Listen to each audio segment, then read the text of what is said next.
Мына дүйім жұрттан, дүйім халқымнан кешірім сұрайын. Себебі мен осы фильмнің шыққанына дейін үндемей отырып, арамызда қалады барлық нәрсе, барлық әңгіме тек біз келіскенбіз, арамызда болады деп. Енді мен жақтан қысым болып жатыр Мөлдір ханымнан. Енді ол қысымды Тұрсынбек те тоқтата алмай отыр. Және мен әрмен қарай шыдай алмаймын, себебі менің жұмысыма кедергі жасап жатыр. Барлықтарыңыздан кешірім сұраймын.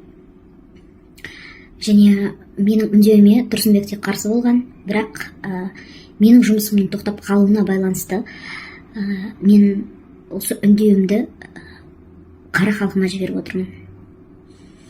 Біз негізі фильмді күткенбіз, сосын айтамыз деп. Мен ажырасты ма, ажырасқан жоқ па?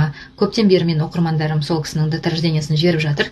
Бір қарап беріңіз деп, өйткені бізге қызық болып жатыр, не болып жатқаны түсініксіз деп енді барлықтар жазады. Мен енді ол кісілерді қарамаймын, бірақ сонда да разбор жасап тастайық. Дата рождениесі 10 октябрь 79 жылы туылған екен. Бұндай адамдар өте байқуатты өмір сүреді. Өйткені бірліктері, ондықтары көп, фортуналары көп дейді. Фортуна сандары көп болған адамдардың бұл өмірде жолдары болғыш деп айтады. Қандай іс-әрекетпен айналысады, қандай іспен айналысатын болса, бұндай адамдар кішкентай нәрседен үлкен жасай алатын нәрсенің қатарына жатады. Бұл Тұрсынбек деген кісі, бұл өзі удачасын бір енді қалай айтсам болады, бір мешок удачамен туылған адам сияқты деп айтуға да болады. Қай жерге барса да, не істесе де жолы болғыш адамның қатарына жатады. Бұндай удачлы адамдар негізі өмірде көп жетістікке жетіп жатады. Ал енді бірінші жаңағы первой половине жизни деп айтады бізде цифровая психология бойынша 40-қа дейін бұл кісі өзінің ізін шығып тұр. Мен енді ойлаймын, что творческий жағынан как раз енді КВНщик болды ма, киноға ойнады ма, білмеймін қайда ойнағанын, но КВНщик деп жазды қыздар маған. Енді сол, мне кажется, сол атақты болып, жақсы КВНщик болды деп ойлаймын. Өйткені тысячный знакты он мог реализовать, да. А во второй половине жизни у него код бизнеса и код миллионера тұр да. 40 жастан кейін бұл кісі бизнеспен айналысу керек. Бұл кісі кәдімгідей үлкен бизнестерді қолға алып, бір жақсы іспен айналысу керек, потому что бұл екінші во второй половине жизни кодировкасын обязательно реализовать ету керек. Ол өте маңызды. 29 жастан кейін ол қатты көтерілді, потому что именно судьбоносный поворот ақша жағынан, карьера жағынан, бизнес жағынан 29 жасынан кейін ақша жақсы келе бастады негізі Тұрсынбекке.